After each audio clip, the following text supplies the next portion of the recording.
감사합니다. 오늘 또 6월 첫 주일, 여러분 하나님의 놀라운 은혜가 있기를 바랍니다. 아멘. 말씀이 능력이 나타나서 우리 모두가 다 하나님 앞에 기쁨과 영광을 돌리며 살게 될 줄 믿습니다. 오늘은 계시록 7장 9절에서부터 17절까지 보좌 앞 큰 무리의 복됨을 말씀드리고자 합니다.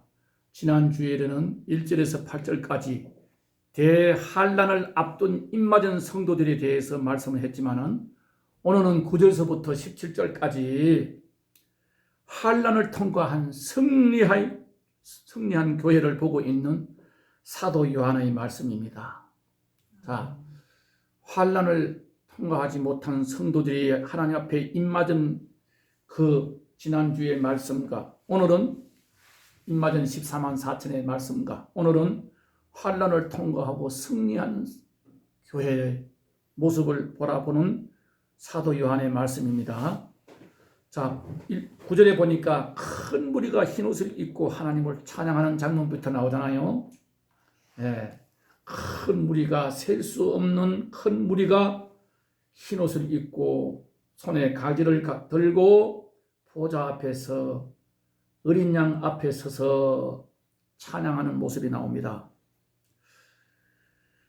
자, 여기서 큰 무리의 신부는 누굴까? 그죠? 큰 무리의 신부는 누굴까? 또 흰옷을 입게 된 그 가정이 밝혀지는 그 가정을 밝히면서 인간의 책임은 뭔가? 그 흰옷을 입은 자들이 하나님 앞에서 누리게 될 그 특권에 대해서 오늘 말씀을 살펴보겠습니다. 첫째, 큰 무리의 신부는 누군가? 여기서 여러 가지 해석이 나옵니다만은 9절에 셀 수 없는 큰 무리는요, 지난주에 말씀드렸던 4절에 보면, 자, 입맞은 자들 14만 4천 명이 나오지요. 그 인간적인 관점에서 볼 때 능히 셀 수 없는 큰 무리였으면 상징적인 숫자이니까, 숫자이니까 하나님이 보실 때는 모두 하나님의 백성인 영적 이스라엘을 가리키고 있는 겁니다. 지난번에 내가 그랬지요. 사람의 수를 가서 그대로 말한 게 아니고 환란을 통과한 승리한 자들, 진정한 입맞은 자들, 새 예루살렘, 새 하늘과 새 땅에서 영원토록 하나님과 주님 앞에서 영광을 누리고 살 사람들, 그분들이 바로 뭐예요? 환난을 통과하고 승리한 교회의 상징이다. 교회를 상징하는 것이다 하지 않습니까? 그러니까 여기서 하나님이 볼 때는 셀 수 없는 수많은 무리들이죠. 그래서 영적 이스라엘을 가리키고 있다고 볼 수 있습니다. 두 번째, 흰옷 입은 가정은 그럼 어떻게 되는 건가? 흰옷 입은 가정을 어떻게 흰옷을 입었는가? 예수 그리스도의 희생과 인간의 책임이 모두 다 이걸 합해져야만 흰옷을 입은 결과가 나올 수가 있습니다. 주님이 우리를 위해서 십자가에서 피를 흘리고 살을 찢고 돌아가셨는데, 그 죄값을 치르셨는데, 그것만으로 다 흰옷을 입을 수 있는 게 아니라 우리가 흰옷을 입을 수 있는 인간의 책임이 있단 말입니다. 그 하는 일이 무엇인가?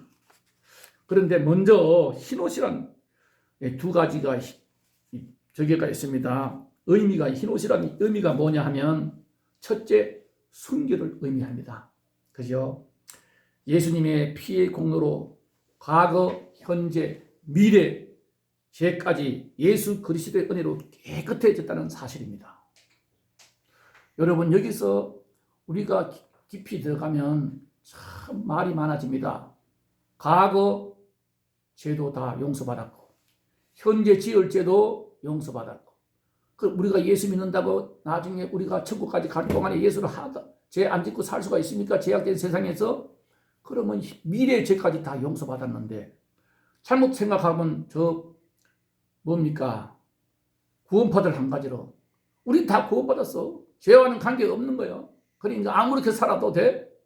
이렇게 말할 수 있거든요. 여러분, 우리가 예수님의 피의 공로로 나의 주 나의 하나님, 나 때문에 주님이 십자가에서 죽으시고 죄값을 치르시고 나를 샀다 이 말, 구속했다 이 말입니다. 그러면 나의 과거 죄, 현재 지을 죄, 앞으로 천국까지 갈 동안에 이 세상에 살면서 지을 죄까지 다 해결되고 죄는 나와 관계가 없어졌다는 말은, 깨끗해졌다는 말은 내가 예수님을 그걸 믿고 죄와는 관계없는 삶을 살고 있는 거듭난 사람을 말하는 건지, 내 삶은 하나님 말씀과는 관계가 없는데 그것이 죄가 없이 됐습니까? 두 번째, 흰옷은 승리를 의미합니다. 악의 모든 권세를 이긴 승리의 생활을 말하고 있거든요. 14절에 뭐예요? 어린 양의 피에 옷을 씻는 자들이다. 피에 옷을 씻는다. 그게 뭔 말이에요? 즉 그리스도의 희생과 옷을 빠는 인간의 책임을 말씀하고 있지 않습니까? 죄로 말미암아 더러진 나의 옷, 이것을 빠는 책임은 나에게 있는 거예요. 이게 뭡니까? 바로 십자가의 희생을 내가 믿는 겁니다. 믿음으로 구원받습니다. 옷을 빠는 인간의 책임은 믿어야 한다는 겁니다. 그 믿음이 어떻게 되느냐? 뭘 보고 우리가 알 수가 있느냐? 교회 왔다고 다 믿는다, 말은 다 믿는다고 내가 대화를 해보면 다 예수 잘 믿는 것 같아요. 그런데 그 사람의 삶의 열매를 보면 하나님과는 관계를 없는 사람이 있어요. 그것은 믿는 게 아니죠. 거듭난 게 아니죠. 그래서 예수 그리스도 피 아니고는 죄를 없앨 수 없는 것입니다. 믿으십니까? 인간의 죄로 더럽혀진 옷을 희게 씻는 길은 예수 그리스도의 피뿐임을 깨닫고 그분이 부탁한 일을 하는 것이고 악을 선으로 이기는 것이 그리스도의 상급을 받는 길인 줄 믿으시기 바랍니다. 아멘. 그런데 어떤 종교든지 열심히 믿기만 하면 된다고 왜 꼭 예수를 믿어야만 구원받는가 이렇게 하는 그 기독교 집단이 있는데 그건 기독교가 아니죠. 구원은 어디에 다 있다. 여러분 차별금지법이 바로 그겁니다. 왜 종교를 차별하나? 왜 예수 믿어야 구원받나? 전도를 못하게 하는 거예요. 이게 기독교입니까? 자, 사도행전 4장 12절에 뭐라 그랬습니까? 이 세상에 다른 예수는 구원받을 만한 이름은 예수 이름 외에는 다른 예수는 구원받을 만한 이름 예수 이름 외에는 준 적이 없다고 분명히 말씀하고 있습니다. 그리고 요한복음 14장 6절에 뭐라 그랬어요? 예수께서 이르시되 내가 곧 길이요 진리요 생명이니 나를 말미암지 않고는 아버지께 즉 하나님께로 올 자가 없다고 말씀하고 있습니다. 그러니까 예수밖에는 구원을 받을 길이 없다는 겁니다. 그래서 이 세상은요 딱 두 가지예요.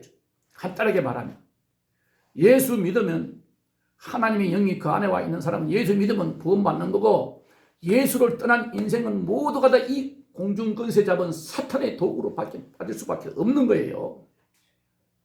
두 가지밖에 없는 겁니다. 그런데 모든 종교는 다 똑같고 그럴 것 같으면 십자가에서 흘린 그 십자가에서 희생, 하나님이 인간으로 인류를 구원하기 위해서 이 땅에 오셔서 십자가에서 아주 값비싼 희생을 치르셨는데 아무 종교나 구현이 있을 것 같으면 그럴 필요가 없잖아요. 또 이런 이들도 있어요.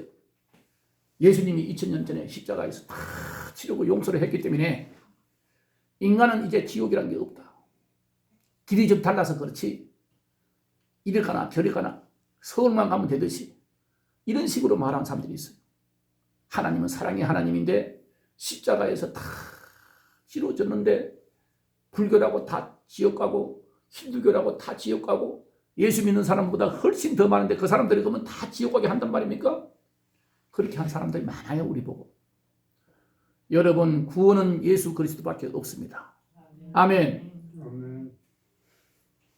십자가 공로 아니고는 절대 구원받을 길이 없습니다. 그런데 여기서 본문에서 흰옷 입은 자들만 하나님 앞에 보좌 앞에 나가서 영광을 누리게 되는데 그 흰옷 입는 가정이 뭐냐?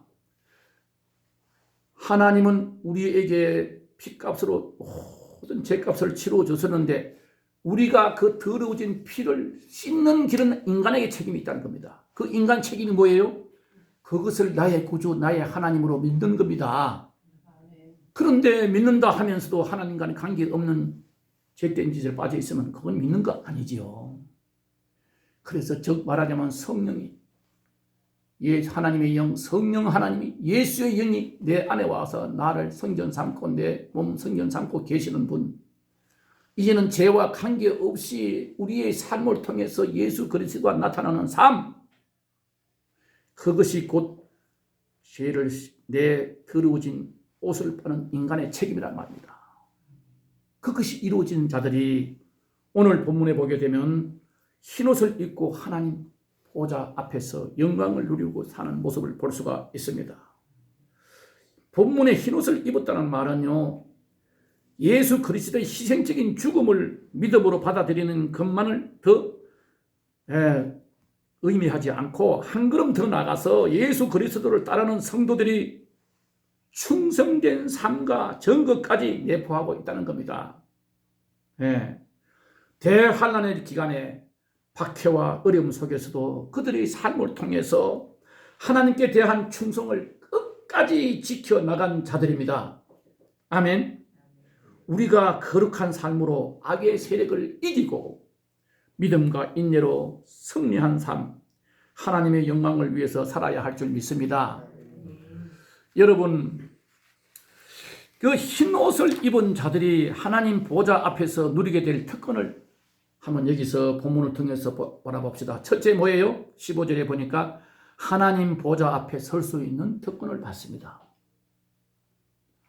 여러분, 오늘 이 자리에 나와서 정말로 하나님께 예배드리는 것이 나의 모든 삶의 전부라고 생각하고 이 자리에 나와서 앉아서 예배드리는 여러분이야말로 이 세상 많은 사람 가운데 가장 축복된 삶인 줄 믿으시기 바랍니다. 그 다음에 두 번째 또 15절에 보니까 그들은 하나님을 밤낮 섬길 수 있는 특권이 주어졌습니다. 15절에 그러잖아요. 그러므로 그들이 하나님의 보좌 앞에 있고 또 그들이 성전에서 밤낮 하나님을 섬김의 특권을 가지고 있습니다. 세 번째, 하나님이 그들과 영원히 함께 거하실 특권을 가졌습니다. 거기 보니까 장막을 친다. 오늘 본문의 15절 보니까 장막을 쳐서 영원히 함께 거하신다. 그 다음에 네 번째 16절에 보니까 그들은 이 세상의 모든 불편으로부터 자유로워지는 특권을 부여받습니다. 그렇지 않습니까? 특권을 부여받습니다. 16절에 보니까 그들이 다시는 줄이지도 아니하며 목마르지도 아니하고 해나 아무 뜨거운 기운에 상하지도 아니하리니.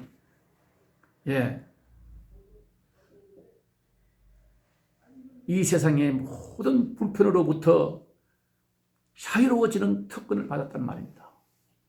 그 다음에 다섯 번째 17절에 보니까 그들은 이제 예수 그리스도의 사랑과 인도하심 가운데 축복을 누리고 있는 것을 볼 수가 있습니다. 어린 양께서 친히 목자가 되셔서 그들을 생명수로 인도하시고 모든 슬픔에서 눈물을 다 거두어 주시고 또 축복을 누리며 참된 만족과 행복을 누리고 사는 모습을 우리는 볼 수 있습니다. 믿음으로 승리한 자들의 오늘 환난을 이기고 승리한 자들에게 16절 17절에 보니까 그렇게 쭉 계속해 나왔습니다. 이는 보좌 가운데 계신 어린 양이 그들의 목자가 되사 생명수 샘으로 인도하시고 하나님께서 그들의 눈에서 모든 눈물을 씻어 주실 것임이라. 여러분, 이 땅에 사는 날 동안에 우리는 피할 길이 없을 때도 있고 닥쳐야 할 일들을 많이 겪었습니다.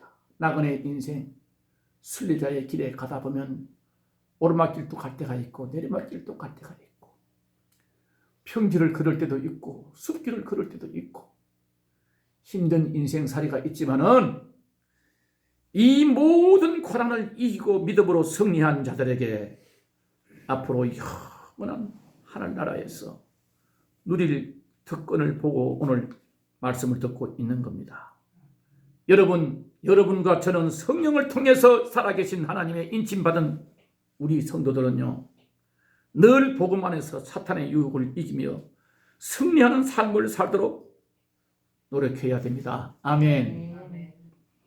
우리가 이 땅을 떠나게 될 때, 우리가 이 땅을 떠나게 될 때, 우리가 가야 할, 믿음의 성지자들이 가야 할 하나님의 보좌 앞인 줄 믿으시고 은혜로 구원받았으면 우리에게는 상급을 받는 일인데, 말씀대로 순종하는 삶을 살고 행동함으로 상급받고 축복받는 길이 각자 우리에게 주어져 있다는 사실을 깨달아야 됩니다. 어떤 집사님이요, 오래된 그 간정을 받는데 집에서 대청소를 한다고 막 땀을 흘리고 일하는데 어디 그지가 큰 사람이 주머니를 들고 시커멓게 해가지고 와가지고, 아줌마 배가 고파 죽겠으니 쌀을 좀 주세요. 그러더래요. 그 자기도 모르게 순간적으로 바빠 죽게 땀이 나는데 다 모시라고 가라고. 이러니까 그분이 이렇게 딱 뒤로 돌아서 나가는 모습을 딱 보니까 자기 마음에, 아이고 예수님이 왔다 가는 걸 내가 이렇게 박대를 하는구나, 그런 마음이 탁 드면서 깜짝 놀라서 뒤따라 나갔대요. 현관문을 뒤따라, 모습을 보고 뒤따라 나가는데 없어졌는 거예요. 그 동네를 다 찾아도 못 봤다는 거예요. 그리고 이 집사님이 막 돌아서 가슴을 치면서, 예수님이 나에게 왔는데 내가 이걸 깜빡하고 그냥 동네 쌀어도 모르는 사람인 줄 착각했구나. 내가 왜 이렇게 살아야 되나 하면서 그렇게 가슴을 치면서 후회했대요. 그리고 회개하고 도저히 견딜 수가 없더래요. 그래서 그 다음부터는 그 동네에 아주 막 누구든지 찾아가면서 제사를 내가 이거 다 가지고, 주님이 오시는데도 내가 박대를 했는데 이거 가지고 뭐 하겠나. 이 재산 다 팔아가지고 내가 주님이 원하는 일을 해야 되겠다 마음을 먹고, 그 다음부터는 그 동네 한 사람 한 사람을 완전히 내 가족처럼 생각하면서 찾아다니고 사랑을 베풀었더니 그 동네가 다 예수 믿는 동네가 됐답니다. 여러분 이웃에 힘든 자가 있거든요. 예수님이라 생각하고 복사하십시오. 이것이 하나님이 원하는 일입니다. 이 땅에 살면서 내가 나중에 주님 앞에 갔을 때 분명히 우리는 심판대 앞에 서야 되는데, 오늘 이분들은 한 가지로 흰옷을 입고 하나님 보좌에서 영광을 누리고 영원한 축복을 누리고 살리는, 이 땅에서 우리 뒤에 주어진 사명 감당할 뿐 아니라 하나님의 말씀에 순종할 뿐 아니라 바로 뭐예요? 내 이웃에 가까이 있는 힘든 자, 지친 자, 외로운 자 만나거들라. 그분이 바로 예수님이라 생각하시고, 예수님이라 생각하시고 사랑을 베푸시기를 바랍니다. 그것이 헛된 일이 아니고 언젠가는 주님 앞에 상급으로 돌아올 줄 믿으시기 바랍니다. 우리가 은혜로 구원받았으면 우리에게는 상급받는 일이에요. 그러나 말씀대로 순종하는 삶을 살고 행동함으로 상급을 받는데, 받는 길은 곧 각자 우리에게 주어져 있음을 믿고 순종하시기를 바랍니다. 그 상급은 영원히 함께 하실 장막을 쳐주시고, 오늘 본문에 그렇게 말씀하고 있죠. 17절에 우리 눈에서 눈물을 씻어주시고 흰옷을 입게 하십니다. 아멘. 이 땅에서는 환난, 고통, 피난처가 없을지라도 영원한 피난처, 천국이 보장되어 있음을 믿으시기 바랍니다. 아멘. 우리 찬송가 한번 177장 한번 부르고 말씀을 하겠습니다.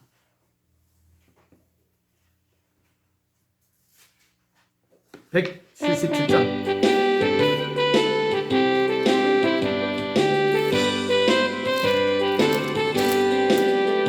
오랫동안 고대하던 천국, 이럴 때 주의 신부 공중으로 들려 올라가겠네. 항상 깨어 기도하며 어서 준비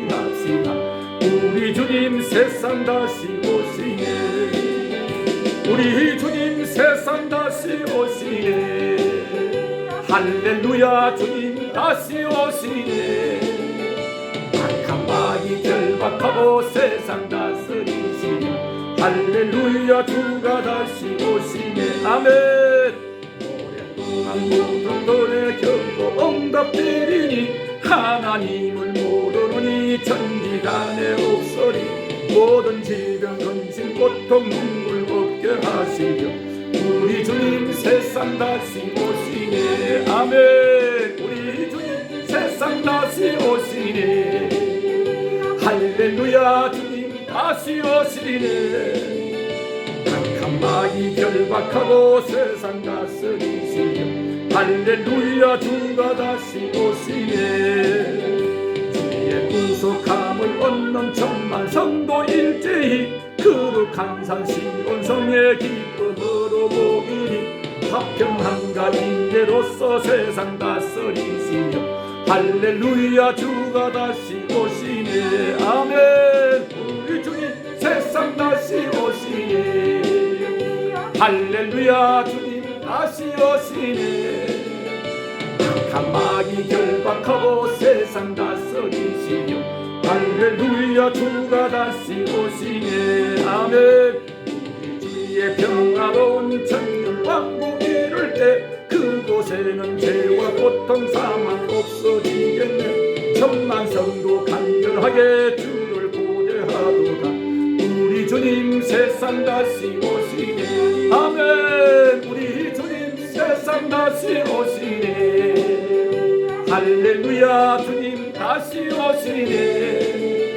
악한 마귀 결박하고 세상 다스리시네. 할렐루야 주가 다시 오시네. 아멘. 아멘. 그렇습니다. 주님은 분명히 다시 오십니다. 이제 주님 재림만 남았습니다. 이 땅에 어떠한 환난이 와도 여러분 믿음으로 승리할 수 있도록 우리 믿음만 변치 않으면 우리를 지켜주실 줄 믿습니다. 난리에 난리 소문이 나고 지진이 일어난다 하더라도 절대 흔들리지 말고 두려워하지 마십시오. 하나님은 이 우주 만물을 지금도 다 주관하시고 계십니다. 마지막 때 악한 세력이 득세하고 믿는 자를 할 수만 있으면 한 사람이라도 더 넘어뜨리려고 별짓을 다 하지만은 믿음으로 굳게 산 자에게는 승리 우리 것입니다.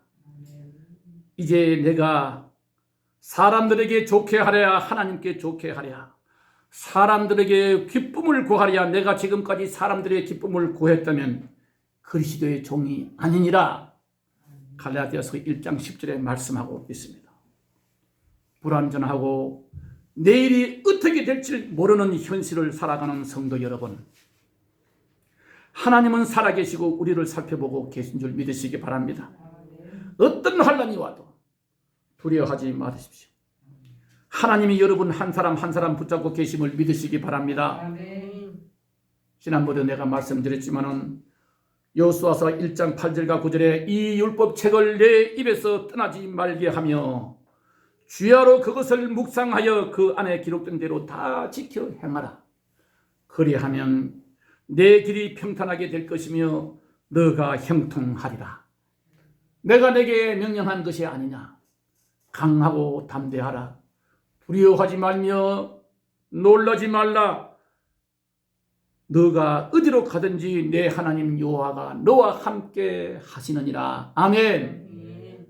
우리 지금 시대가 불안전하고 내일이 어떤 일이 닥칠지 모르는 세대에 살고 있습니다. 그러나 절대로 두렵고 걱정, 근심, 두려움을 주는 것은 마귀가 주는 생각입니다. 믿음 안에서 우리는 평화를 누려야 됩니다.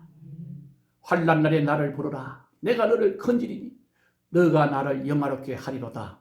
시편 50편 15절 말씀처럼 절대로 우리는 이 세상 것을 보고 흔들리지 말고 믿음 안에서 굳게 잡아서 오늘 환난을 통과하고 승리하는 흰옷 입은 자들이 하나님 보좌에서 영원토록 하나님과 함께 승리의 계승가를 부르면서 승리하는 삶을 보듯이 우리가 가야 할 목적지가 바로 거기인 줄 믿으시기 바랍니다. 아멘. 기도하겠습니다.